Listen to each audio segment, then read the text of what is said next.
Hello guys, hi. So yes, the most important thing which is happening right now at Karnataka is your PGCET.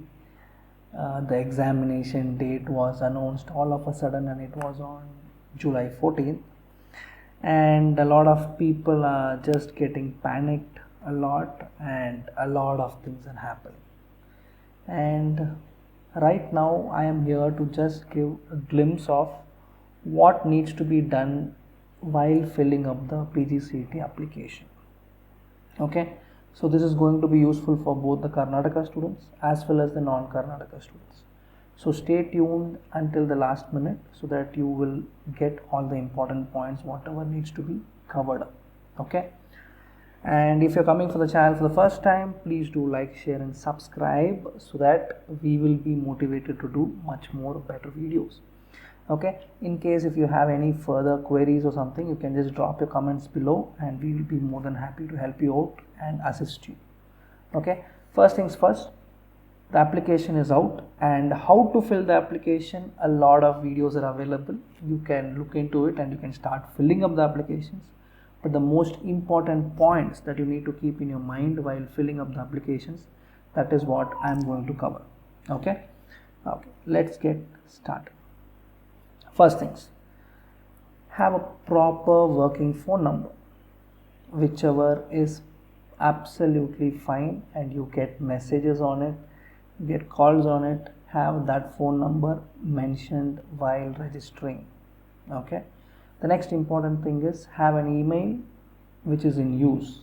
Do not use an email whichever you had created way back before and you don't remember the password of it. Do not do that, very important step, because all your intimations and everything regarding the PGCET, the examination, hall ticket, everything will be communicated on this particular email only. So please do have an email which you remember. Okay, and the next important thing is whatever details is available in your SSLC marks card, that is your equivalent 10th standard marks card from whichever state you are, kindly fill up the details as per that marks card. It shouldn't change even a letter. Okay, everything should be same as it is. Next, whatever password you had given while registering for the PGCET, remember it or write it and keep it somewhere where you can go and retrieve it again. Okay, once you do the registration with all these details, you will be provided with a user ID and a password. Just take a screenshot of it and keep it aside, or make a note of it and keep it with you wherever you can remember it. Very important prerequisites. If you are doing this first step correctly, your first step of registration is exactly done. Okay, and almost 20% of your main application is also 20% almost done. The next important things, what needs to be remembered. Keep these documents ready with you before you start filling up the application. Once your registration is done, keep these documents ready with you before you fill up your application. What are the documents? SSLC marks card if you are from Karnataka, or if you are from some other state, please keep your 10th standard marks card relevant to that particular state. Okay, in the PDF format. Next, in case if you are going to claim any caste or income based reservations, then you keep your caste and income certificate ready in the PDF format. Okay, the next important thing is your left thumb impression. You need to keep it in the JPEG format. Latest photo, signature also in the JPEG format. Next, you need to have your study certificate, what you had received from your schools. Once you complete your education, that study certificate needs to be kept with you in the PDF format. Sir, I had studied in multiple schools and I have multiple study certificates. Please keep those also handy. What needs to be done, I will explain it in the upcoming slides.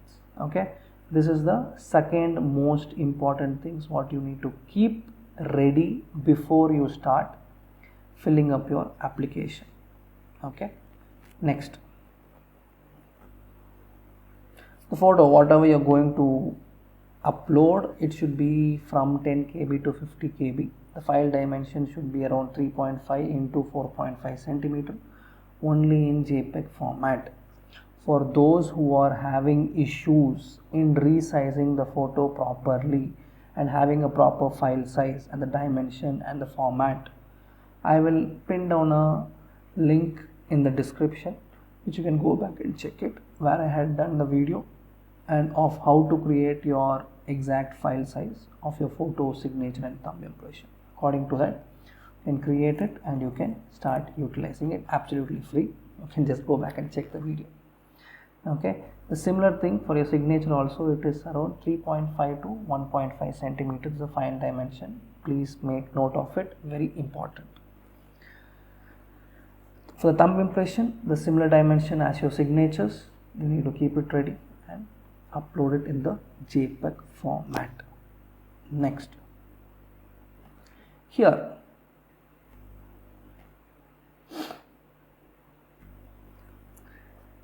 for the students who are from Karnataka, okay, once you start your registration, there will be certain cases which you need to keep into picture. What is that, sir?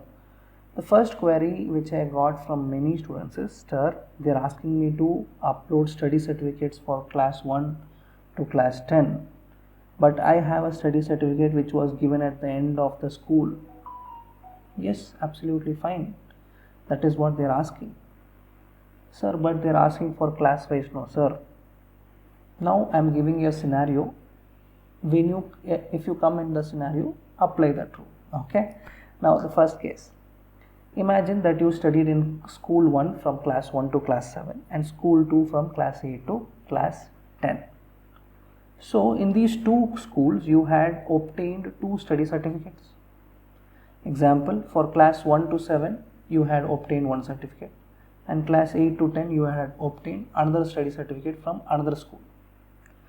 Now whatever study certificates you obtained from that particular school during the tenure of class 1 to class 7, upload the same certificate for each and every class. Okay, this is the rule which needs to be applied for the students who are studying in Karnataka. Okay, next. Okay, sir, what to do if it is in the if I'm a non-Karnataka student, sir? Even if you're non-Karnataka students, no issues. The same rule applies to you also. You also need to apply the study certificates whatever you had obtained from each and every school according to that particular class, whatever is mentioned over there. Okay, this is for the case number 2, the most important thing. Next, the non-Karnataka students, again there is another important point which you need to keep in mind, that during your registration, okay, during your registration, initial registration, they will ask you, did you do SSLC or any other board which you had done your 10th? So select that properly. Okay, and while your registration is done, when you come to the application thing, there they would have a question, something mentioning, how many years did you study from class 1 to 12 at Karnataka? For this, the answer is simply mentioned as 0, because you haven't studied in Karnataka. Just mention it as 0. The remaining questions, for example, let me show you quickly. The remaining questions such as qualifying exam board, degree studied state, PUC 12th, student number, registration number, diploma registration number. This is according to your 12th student number, whatever it is. In whichever state you had studied, mention that. If you are studying in Karnataka, mention the PUC or the 12th registration number. The year of completion, in which district did you study if it is completed from Karnataka. Else, just keep it normal. Details of the PUC, 12th standard college, which college did you study? Did you appear for PGCT exam earlier this year? If no, just mention no. If yes, mention yes, and if it is yes, you need to mention the CET admission ticket number whichever you had obtained for the last exam. Okay, and in which year did you appear for it? Else it is all as it is. The last one is important, is the eligibility clause. The eligibility clause, once you fill up all these details, will be automatically applied over here. In case if you are a Karnataka student, clause A or clause B might be applicable to you. In case of a non-Karnataka student, and a relevant clause will automatically get applied. You can just proceed further. This is what needs to be done. Once this is done, the next level of is this, the reservations. Whatever reservations that you need to do. For example, okay sir, I am not sure whether I come under reservation or no.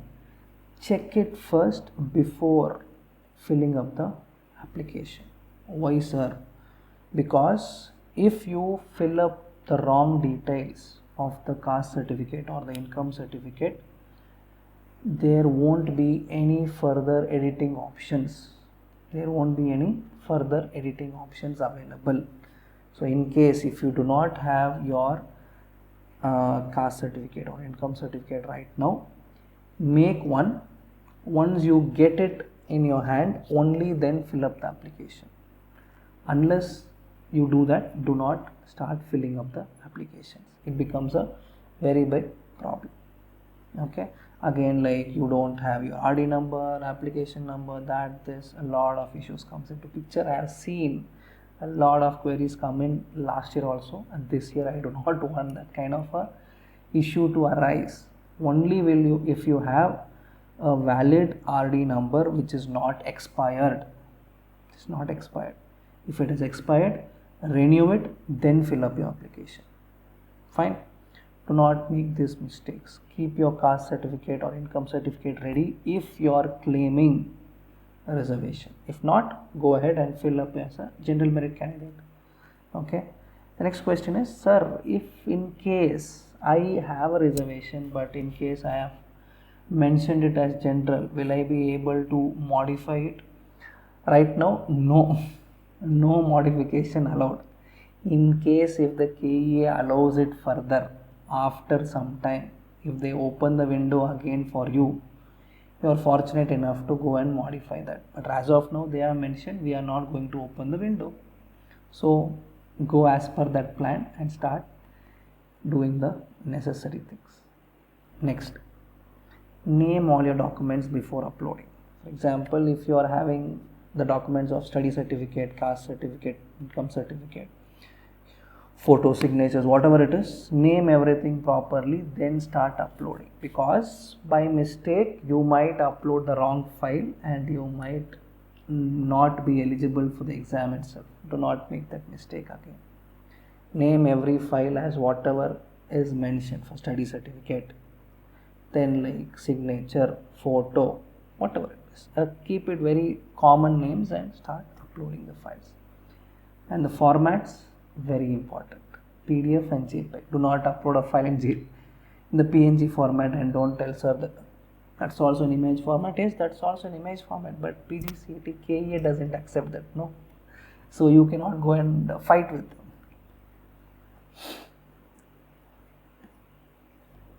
Next, before you make the payment and before you submit the application, once thoroughly go through each and every word or letter also.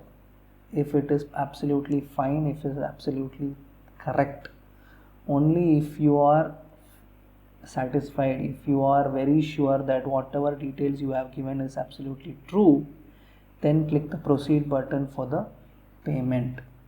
The payment again can be made in online modes. Right now UPI and all these options are also available. Else you can choose whatever mode of payment what you want and make the payment. Okay. Once you make the payment, any further editing won't be available. Okay. This is very straightforward. Right now, no editing, no nothing. Okay. Once you have submitted, done. Just start preparing for exam and just start getting excellent ranks in your exam. Do not think much further, sir, I have filled the wrong application, that is a lot of people will come up. But my sincere advice is, if you have filled something wrong, let it be. Just go with the flow and start preparing for your exam now, because you hardly have around 40 days. Do not waste time over there. Prepare it. Once everything concludes, there is a possibility they might open the window, because yes, there will be a lot of like inquiries, lot of like requests from the students, so they might open it up. So let us pray for that. But while filling it up, be very careful with each and every word what you fill. Okay, so these are the things what I wanted to tell you quickly and make you people understand before filling up the application. Okay, I hope most of the queries are answered. In case if you have any further queries also, don't forget to post a comment below. I will try to answer max of the questions. Okay, I did not want to teach you like how to fill up the application and all that. You have a lot of videos, you can go back and check it out. Okay, they have given a thorough video of it, you can check it out and you can fill it up. This is more of a whatever doubts you have in your mind, I wanted to clear all those things and make it very clear, and what you need to do and what you need not to. That's it. Okay, so in case if you're looking for any assistance in learning, and if you want to take up any mocks for your PGCT preparation, both for MBA and MCA, everything is available in the link given below. You can go back and check it out and you can start preparing for your exams. Okay, and you can reach out to us on the given contact numbers. We'll be more than happy to assist you. Okay, so take care. Bye bye. See you. In case of any further queries, don't hesitate to reach. Bye bye. See ya.